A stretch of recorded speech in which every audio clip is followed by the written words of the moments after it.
Hey everyone, it's Ashraf. I'm the one who founded Travel Through Trauma, and I just want to speak directly to you about my experiences as a solo traveler. Why even trust me? Well, this right here is Hallstatt, Austria, and this is my 87th country that I have traveled to on my own. Yeah, I am 34 years old, and I have spent the last 18 years solo traveling around the world. My goal is to see every single country on my own. And slowly but surely, I am inching my way towards that while maintaining a full time job, while trying to run a nonprofit, while trying to have a loving, healthy relationship, and continuing to just work on myself and build roots at home. And, so I have to pace myself. I used to go crazy, try to do 15 countries a year, but now I'm slowing down a little bit, 30s are all about groundedness. And I just wanted to come here and answer some common questions about solo travel, the mindset behind it, the fears behind it, and offer my perspective, my lived experience in all of this. And hopefully something resonates with you and inspires you to take a leap of faith on yourself and utilize Travel Through Trauma as a resource, as a tool to really propel you into this as well. So let's just start with some of the first common questions that I get a lot. I want to travel alone, but I'm terrified. What do I do with that fear? I will tell you now, even after 87 countries, I still have anxiety before every single trip.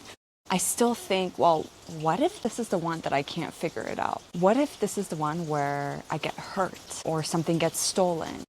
Or I get so lost that I can't find my way back? Or I lose my passport, or I lose my wallet, or I run out of money. I mean, these what ifs are infinite. We can do what ifs all the way to our grave. We can do what ifs to the end of our days. But that's not the point. It's not the point to not have fear about solo travel. I think especially as a young woman, it's extremely expected to be a little bit scared. Of course, the world can be a scary place, but in my experience, the world is mostly a kind, loving, hospitable, beautiful place. More than 9 times out of 10. I would say 99% of the time. You're only going to encounter people who want to help, who are curious about you, who are interested in your culture. Because the truth is that travel is such a privilege. I recently learned that only 3% of people in the world have a passport. And truly, it makes sense to me because anytime I've traveled anywhere, I would say, again, 9 times out of 10, I meet people who have never left their country. Not because they don't want to, but because they really can't. Maybe they cannot afford it. Maybe the opportunity. Their government or the corruption in their government has limited their lives quite a bit. And we are so lucky to even have the choice to go abroad. And I really don't take that for granted. It's a huge part of why Travel Through Trauma is made, because I recognize that the majority of the people in this world don't have the opportunity to travel, even in our own backyard in California. Such an affluent state, and yet we have so much poverty. And I've met people in Los Angeles who have never been to the beach. That's how small their worldview has been. So I almost look at it as my responsibility to go and do this for people who can't, for the women who can't around this world, and try to learn as much as I can, try to gain as much empathy as I can.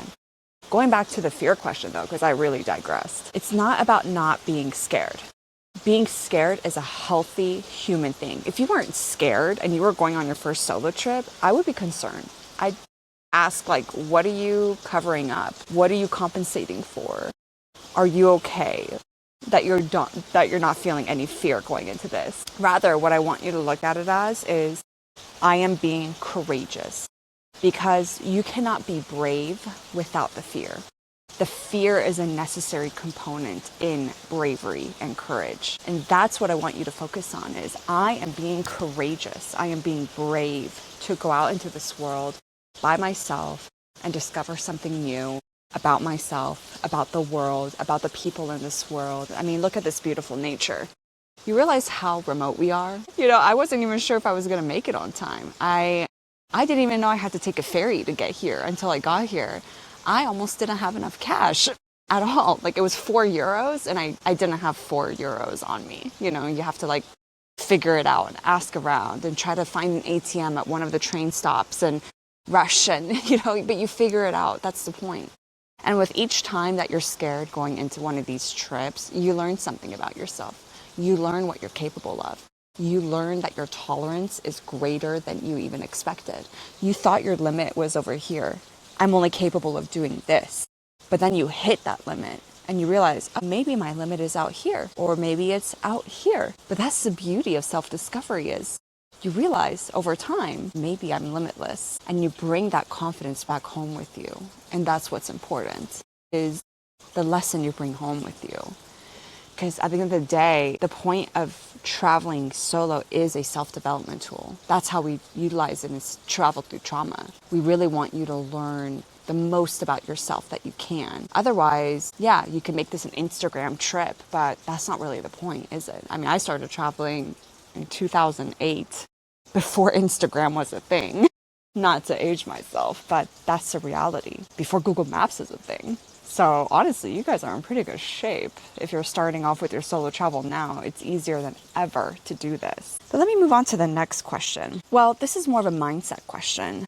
Does solo travel actually change you, or is that just something people say? That is up to you. It could just be that you go on a solo trip and you don't get anything out of it. But then I want you to ask yourself why. Did you go in with any kind of intention for yourself? Because that's something I always recommend. Every time you go on a solo trip, I want you to write it down. And we have actually designed a solo travel journal, the first of its kind on the market, designed for your self-development at Travel Through Trauma. You can buy it on our website. You can reach out to me. I'll send one to you. But every time you go on a solo trip, I want you to start with an intention. What is a question on your mind lately that you want answered? Maybe you're in between careers and you're not sure which direction to go. Maybe you're thinking about the future of your romantic life, your romantic relationship, and you want a signal, a sign, something. And I find personally that I'm really tapped in when I'm traveling. Like I'm able to tap into the universe, if that's what you want to call it. Some people call it God, some people call it higher power. I have a hard time with those terms. Personally, I resonate more with universe, and it's a little bit more ambiguous for me. It's a little bit, it's my own personal relationship with it, and it's something I'm still trying to work on. But I really see travel as an opportunity to step outside of yourself. For the first time in your life, you can go outside of the environment that you're questioning and be able to look back at your life with a fresh perspective. You can see different lifestyle choices around the world. I mean, I don't live like this. I don't live by a lake among the Alps of the mountains, looking at this view every single day. Being here, looking at the way people live their life, looking at what they prioritize, what's important in life, it reminds me not to put so much stress and weight on certain things. Jobs are temporary, for example, and it doesn't have to become my personality. And that's an important perspective that I gained while traveling. In fact, after one of my travels to Africa that I went to by myself, I came back 2 months later and I resigned from my job because that job was triggering me. I had a horrible boss who was mistreating me. I was getting underpaid as an engineer compared to my male peers in the exact same role, and that really made me mad, especially because I was working 60 plus hours a week, including weekends. And that felt really unfair to me. It was not good for my mental health. And I decided after that Africa trip, I don't want to keep coming back home and feeling miserable about the fact that I'm coming back home. I want to come back home from a trip and look forward to coming back home. And that was a huge pivotal moment. I've had other pivotal moments while traveling where honestly I realized this relationship isn't good for me. Or I came back and I realized I've got some work to do on this aspect of my mental health and I need to find a therapist. And I did. And that was the beginning of my therapy journey 8 years ago. Or I come back and I realize things about my lifestyle choices. I need to work out more. I need to be healthier. I need to cook healthier because look at all this healthy food that I'm eating right now and it feels so good. I want to make sure to adopt that more into my day-to-day life. I need to learn this lesson. But with each one came an intention. Like, I'm not feeling good in my body. I'm feeling really insecure. What do I need to do to figure it out? I hate my job. I'm exhausted. I'm burnt out. What do I need to do to figure this out? Give me a sign, give me a signal, give me clarity. Even travel through trauma came as a result of a solo travel experience. I was in Bolivia and I was feeling like, okay, I got my dream job.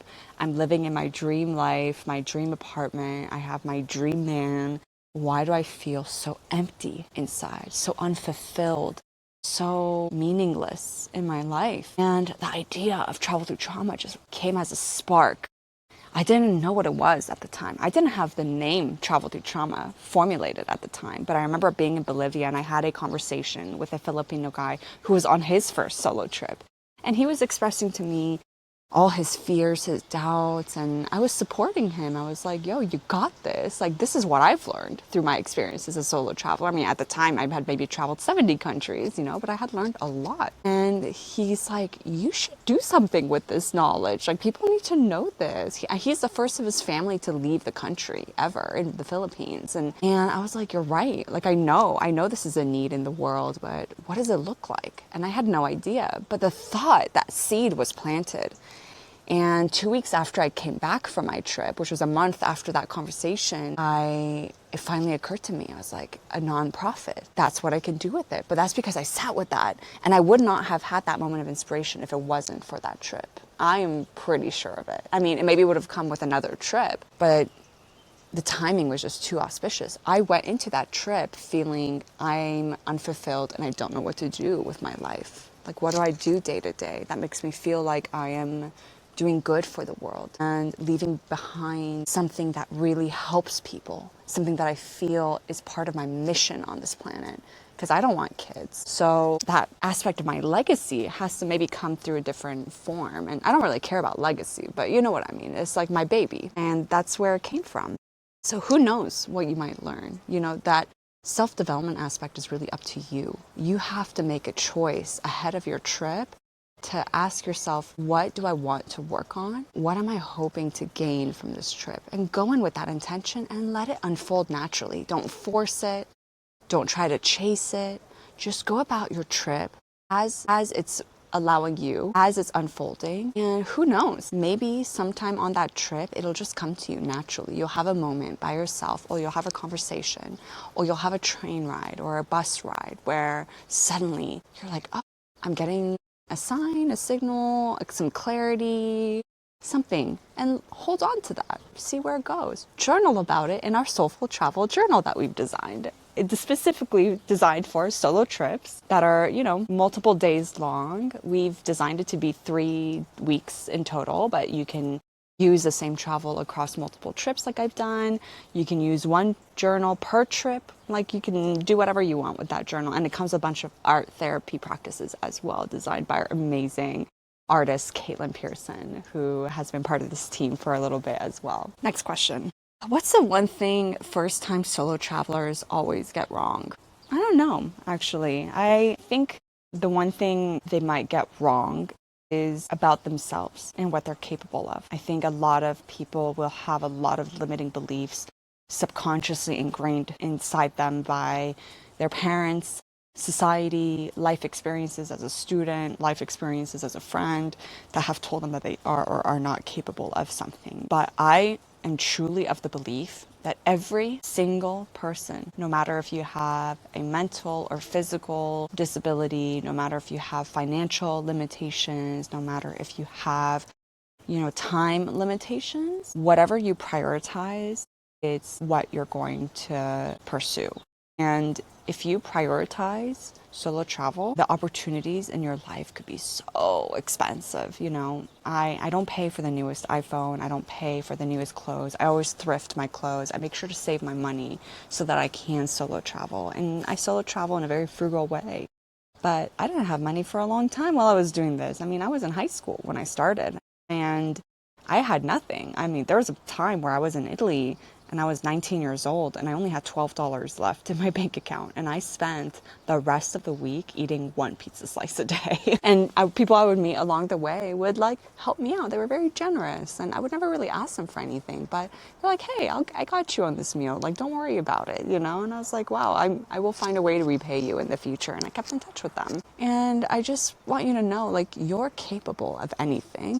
Don't let these external factors stop you, because when there's a will, there's a way. I know that's a very overused saying, but truly it's true. Because ask yourself, if you're feeling like you can't afford it, what other area of your life are you overspending on? If you feel like you don't have the mental stability for it, well, have you considered leaving your environment to get some mental stability? Or are you stuck in the same environment that you're comfortable in that continues to feed your instability? Well, my boyfriend doesn't let me go.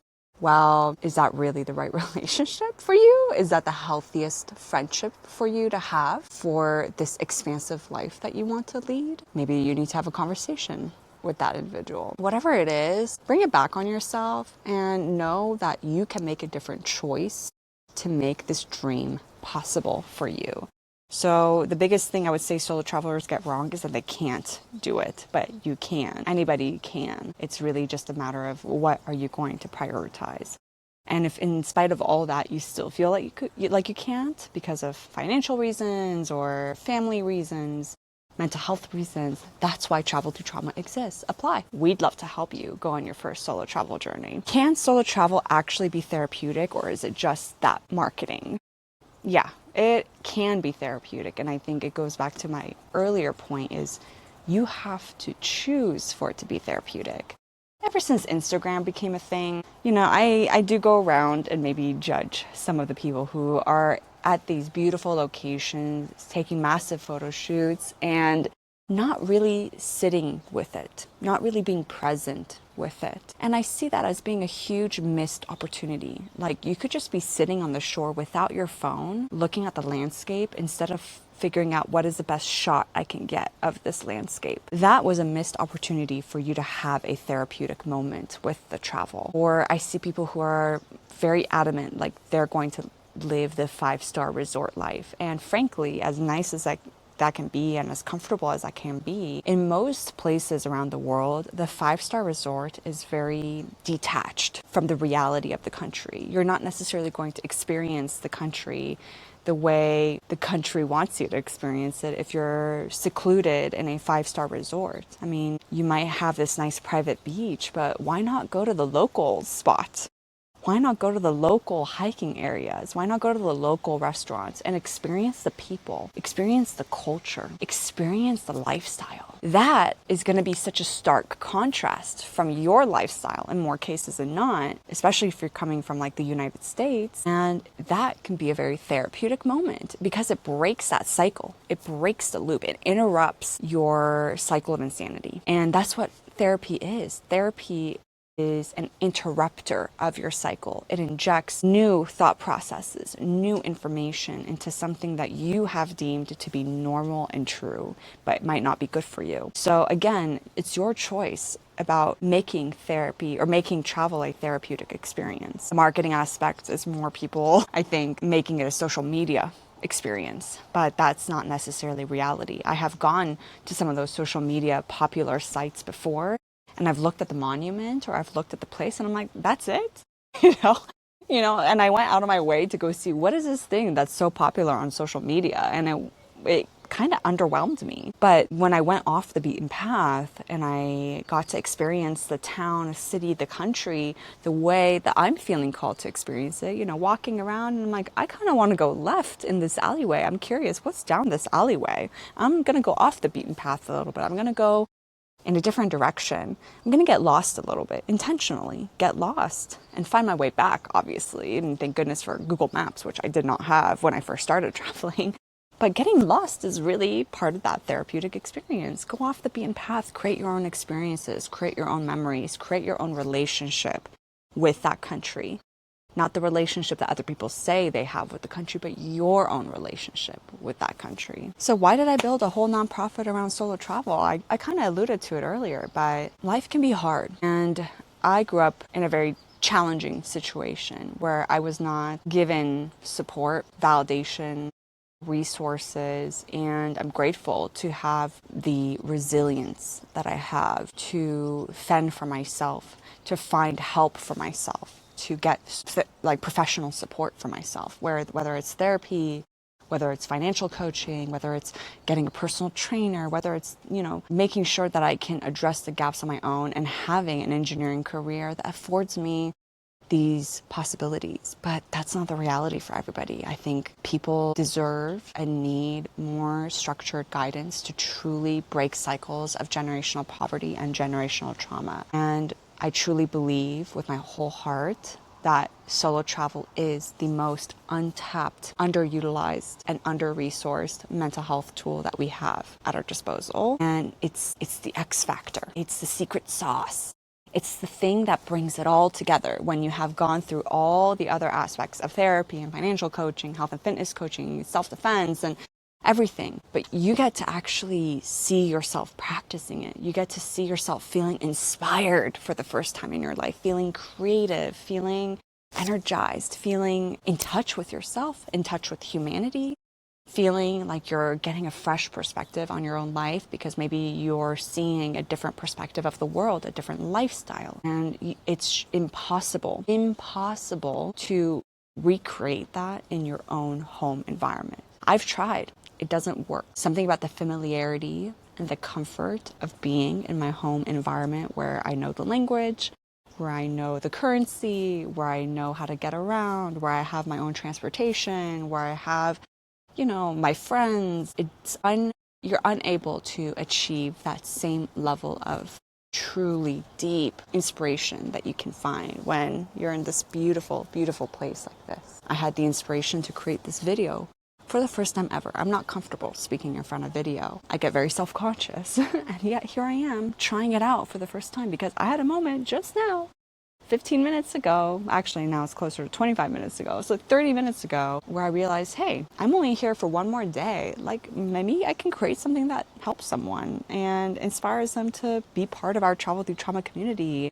But beyond that, just shows them it can be done, all of this. So this will be the first video of a series of videos I'm going to try to do while solo traveling across the globe moving forward. It is June 2026 and I have a bunch of trips coming up, so I'd love to try to do like a video per trip maybe and see what comes out of it. But if there are any specific questions that you want me to answer, go ahead and put it down in the chat. I will add that to my list. I'm following a list of questions that I thought of that have been asked of me many times. There's also an FAQ on our website. There's actually 3 FAQs, but there's one specifically for our clients that you can look at. And yeah, reach out. Reach out to me on Instagram at Travel Through Trauma.